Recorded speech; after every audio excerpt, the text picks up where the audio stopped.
Okay, we left off Kuf Tzadi Hey, Kuf Tzadi Tes, first column, third paragraph.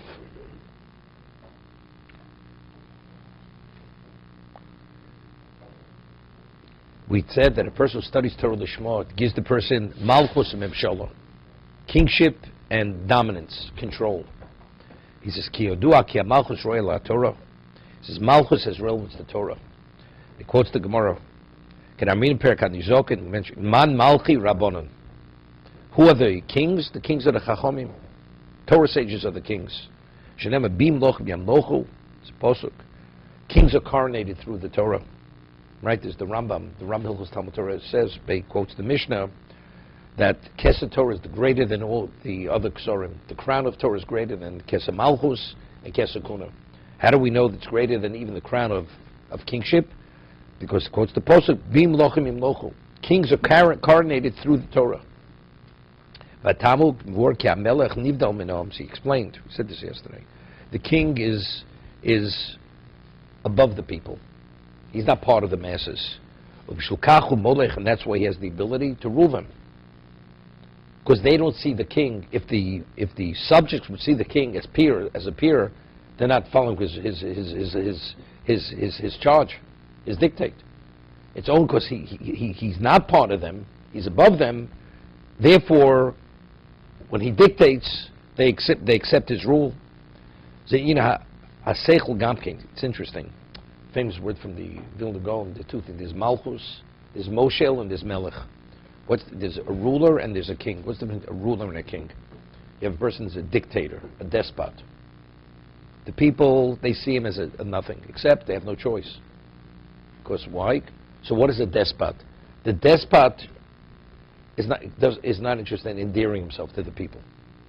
He doesn't see the people as his subjects. A king sees a subject, he wants to do whatever is in the best interest of the subject, although it may be a self-personal interest. But the subject, he wants to do good for the subject, because he understands doing good for the subject is doing good for him. But there's an interest in the subject for the subject. A despot, the subject is purely there only for the ruler, right? So the despot could be part of the masses. He took control. That's all he did.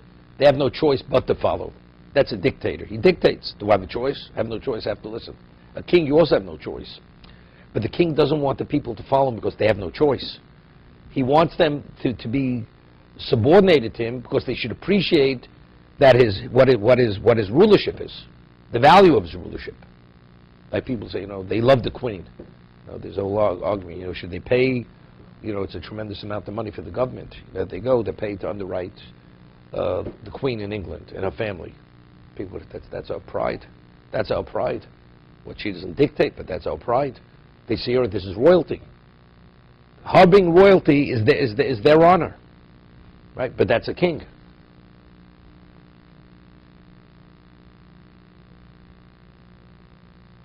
It's interesting. Everything in its era has its value. For instance, in the Middle Ages, the kings were barbarians. You understand? But you realize, the subject was no better than the king. They were also barbarians. So they revered their king. This is what it's about. Today you'd have that kind of king, Richard the Lionhearted, right? You're a civilized human being. The man is whatever it is. The man is like uncivilized. The man has no scruples. Nothing. Life means nothing to him. Could you revere such a person? You could fear him, but revere or to value the man as a person who has any sense of humanity? Definitely not.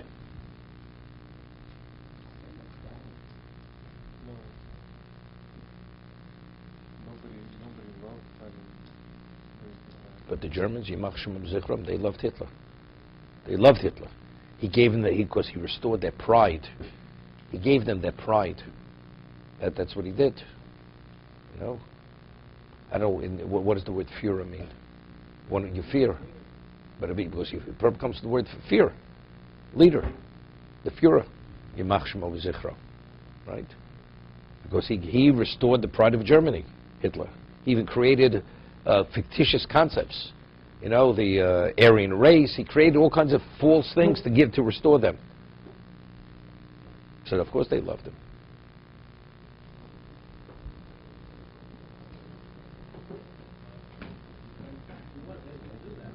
I'm not saying no, but that is what.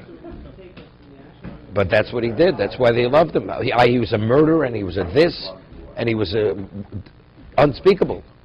But to his people, but how could you this and that? Because he put in a context that all these people are out to. They took away everything from us. So you know, you have to do what you have to do. You have to annihilate all humanity. For us, not a problem. Stalin, it was Stalin. People were so instilled with fear, but Stalin, it was like abnormal too. You know, you never knew. You could be in a forest, and maybe somebody listening to your conversation, even when you're talking to yourself. To that, that's how paranoid Stalin was, and therefore, you know, if there was any question of anything, he could wipe out a whole city if he felt it was putting his own power in jeopardy.